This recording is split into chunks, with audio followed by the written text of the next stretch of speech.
So far, we've talked a lot about prayer. We've talked about how to pray. We've talked about when to pray. Should probably talk a little bit about why is prayer important.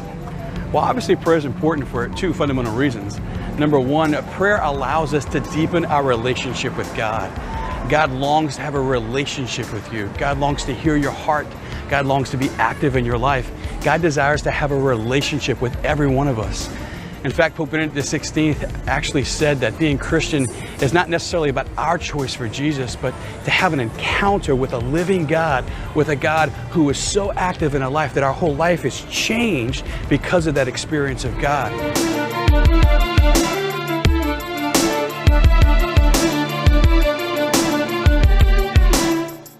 Secondly, prayer reminds us that we're not alone. And so many times in my life, especially when I was a teen, I struggled with the feeling of being alone. And I believe that a lot of us who are looking at the video right now are actually going through a season in your life where perhaps you feel like you're alone. The most important thing for us to remember is that prayer reminds us that we're not alone, even when it seems as if our prayer is not being heard. Psalm 139 reminds us that before a word is ever on our mouth, God knows what we are thinking, God knows what we're feeling, God knows what we want to say. Before we can actually say anything to God, God already knows it. So when we feel alone, just be reminded that God already knows the deepest longings and stirrings of your heart.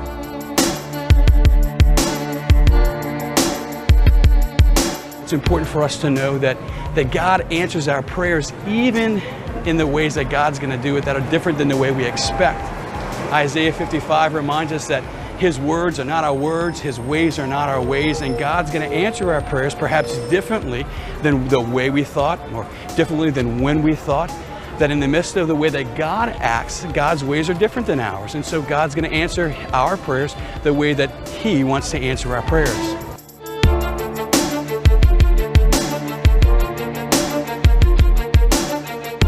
Finally, it's important for us to be reminded that we need to be patient as God answers our prayers. I had a great spiritual director when I was at the seminary who reminded me that God really never tells us no.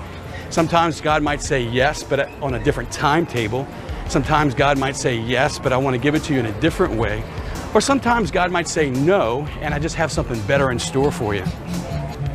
So it's important for us to be patient with ourselves and patient with the process. One of my favorite stories from the Old Testament is the story of Moses as he led the Israelites out of slavery and into freedom. When you look at all the different times that Moses actually talked to Pharaoh, and if you look at actually in Exodus 13, that God actually rerouted them toward the Red Sea. They were going a certain way and He rerouted them in that direction. God can be trusted because God knew that He was going to work a miracle in their lives once they got to the Red Sea.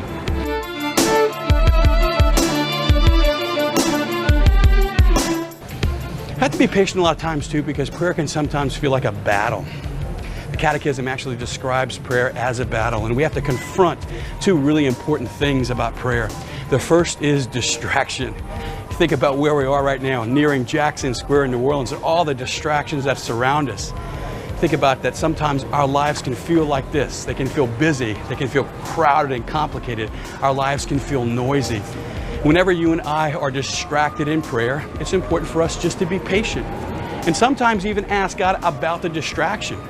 The Catechism says that sometimes our distractions deal with the very God that we're praying to. And so as we're praying and as we feel distractions, it's important for us to give those distractions to God. Sometimes I think in life we might feel abandoned. Sometimes we can feel abandoned by God in prayer. If I look at my own life, there's been moments where the people who I've loved the most have let me down and abandoned me.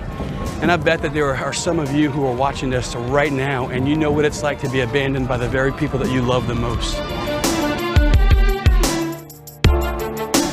Sometimes whenever we're praying and nothing happens, we actually want to hear God speaking to us, but we don't hear anything in response. It can feel dry, or it can feel like we're alone in prayer.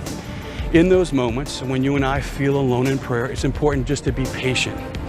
If you look at relationships that you have with some of your best friends, I can bet you that you don't just talk to your friends whenever you feel like it or whenever you're feeling good.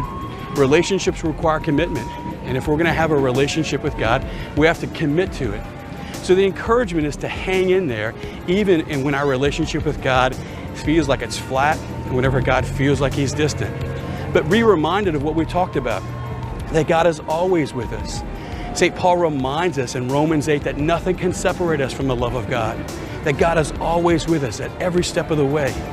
So even when we feel like God's not there, He's still there.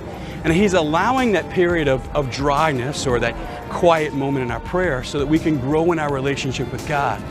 Those dry times have something to teach us. And if we ask God, what is He trying to teach us in the dry moments, then we can grow in our relationship and we can grow in prayer.